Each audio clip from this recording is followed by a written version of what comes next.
کی جائے نقشبندی سلسلے کے گڑھ کی تو وہ کشمیر ہے.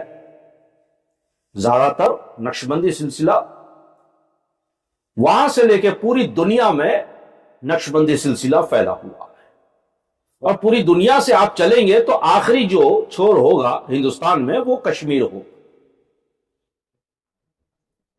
تیسری اور بڑی اس سلسلے کی خاصیت یہ ہے, دیکھیں سبھی سلسلے میں ایک صحابہ کرام ہوتے ہیں, ہر سلسلے میں ایک صحابی ہوتا ہے, وہیں سے تو شروع ہوتا ہے. کسی میں مولا علی ہے, کسی میں عمر فاروق ہے, کسی میں عثمان غنی ہے. یہاں بھی آپ دیکھ لیجئے تو سلسلہ عالیہ نقشبندیہ میں دو صحابی, حضرت ابوبکر صدیق جو بانی نقشبند ہے, حضرت سلمان فارسی. نبی کریم صلی اللہ علیہ وسلم نے جن کو اپنا منہ بولا بیٹا بنایا, اور حضرت ابوبکر صدیق کے صاحبزادے بھی ہیں. جس سلسلے میں امام جعفر صادق مرید ہے,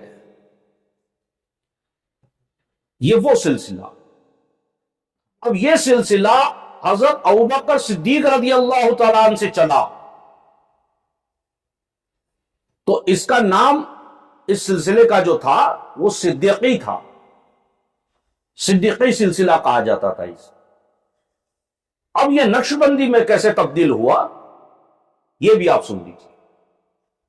جب صدیقی سلسلہ چلا اور آیا بہاؤالدین نقشبند تک, حضرت خواجہ بہاؤالدین نقشبند تک, یہ سلسلے کا نام جو تھا صدیقی تھا. تو بہاؤالدین نقشبند ایک مرتبہ اپنے چند مریدوں کے ساتھ کہیں جا رہے تھے, تو دیکھا دور ایک بستی میں ایک چھت میں سے دھواں نکل رہا ہے. تو بہاؤالدین نقشبند نے اپنے مریدوں سے پوچھا, جو ہمراہ تھے ان سے پوچھا کہ یہ دھواں کس چیز کا ہے؟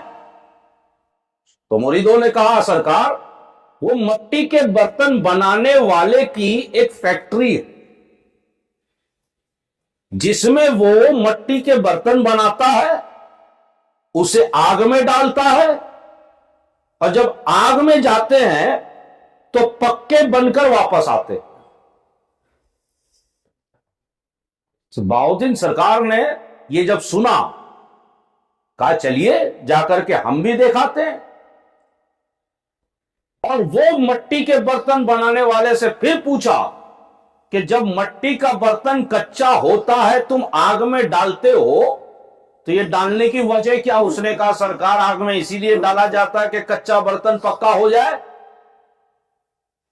اتنا سننا تھا بہاؤالدین سرکار رضی اللہ تعالیٰ عنہ کے منہ سے نکلا اللہ.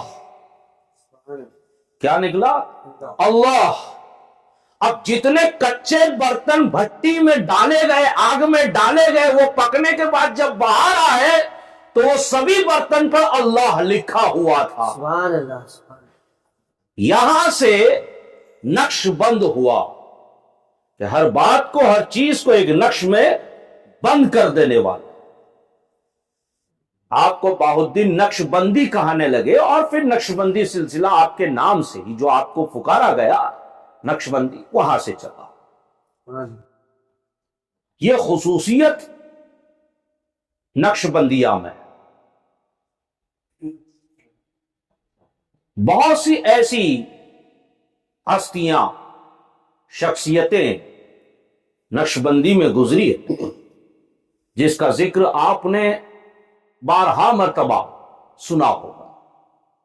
اس وقت میں آپ کا وقت لینا نہیں چاہتا, چونکہ یوم نقشبند کی جو آج شب ہے, شب نقشبند, تو حاضری کی نیت سے اور غرض سے میں نے سوچا کہ دو الفاظ آپ کے سامنے کہہ دوں. اس کے علاوہ یوٹیوب میں میرے ڈھیر سارے ویڈیو پڑے ہوئے ہیں جس میں بزرگان نقشبند کے بارے میں بھی ذکر کیا گیا ہوگا. کیا ہے, شاید ایسے بھی ویڈیو ہے, تو اسے بھی آپ دیکھیے. اور آپ جس سلسلے سے بھی بایعت ہے, دیکھیے ابھی بہت چلا ہوا ہے حاجی, کالا رنگ, سفید رنگ, ہرا رنگ,